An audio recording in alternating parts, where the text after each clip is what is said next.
Kampionati Evropian i U21 vjeçarëve është duke u zhvilluar dhe ka shkuar në një fazë shumë të rëndësishme, atje ku vëmendja është e madhe. Jemi në fazën gjysmëfinale, ndërsa surprizat ishin të pakta në këtë kompeticion dhe ekipet e mëdha kanë britur deri në fund. Do të kemi një përballje Gjermani-Francë U21 dhe Angli-Holland U21, por shqiptarët duhet të shohin me interes ndeshjen Gjermani-Francë të U21 vjeçarëve dhe të Shqipëria, veçanërisht në stafin teknik dhe atë drejtues së Federatës Shqiptare të Futbollit, duhet ta ndjekin me shqetësim rezultatin e këtij takimi. Nëse Gjermania U21 fiton dhe arrin në finale, rreziku do të jetë i madh edhe për Shqipërinë. Arsyeja është e thjeshtë.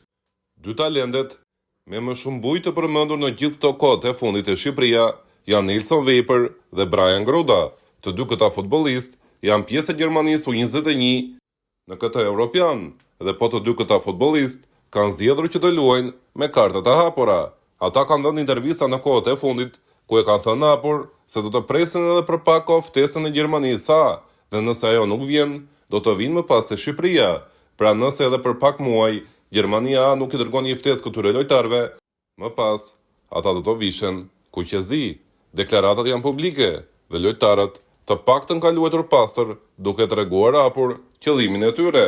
Nga ana tjetër, Shqipëria për sa kohë nuk ka rezultatet më të mira të mundshme, është detyruar që të mbajë dyert të hapur për lojtarë të tillë dhe për t'u rikthyer temës tonë, nëse Gjermania U21 shkon në finale dhe më pas fiton turneun, atëherë trajneri i Gjermanisë A është i detyruar që në ndeshjet e shtatorit të ftojë 2-3 elemente nga grupi fitues i Gjermanisë U21 në këtë Evropian, dhe ndër këto 2-3 elemente mund të jetë Brian Gruda ose Nelson Veper, në mos të dy bashk. Për shembull, në çerekfinalen ndaj Italisë, ku Gjermania fitoi 3-2, Nelson Veper e filloi nga stoli dhe Brian Gruda e nisi si titullar.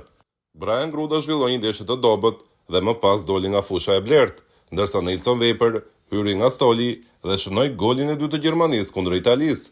Problemi këtu qëndron në faktin që Brian Gruda, i cili bëri një mbyllje spektakolare të sezonit me Brightonin, nuk po zhvillon performancat më të mira të mundshme me Gjermaninë U21, ndërsa Nelson Veper, i cili nuk kishte një kohë të mirë me Mainzin në Bundesliga, po gjen golin me Gjermaninë U21.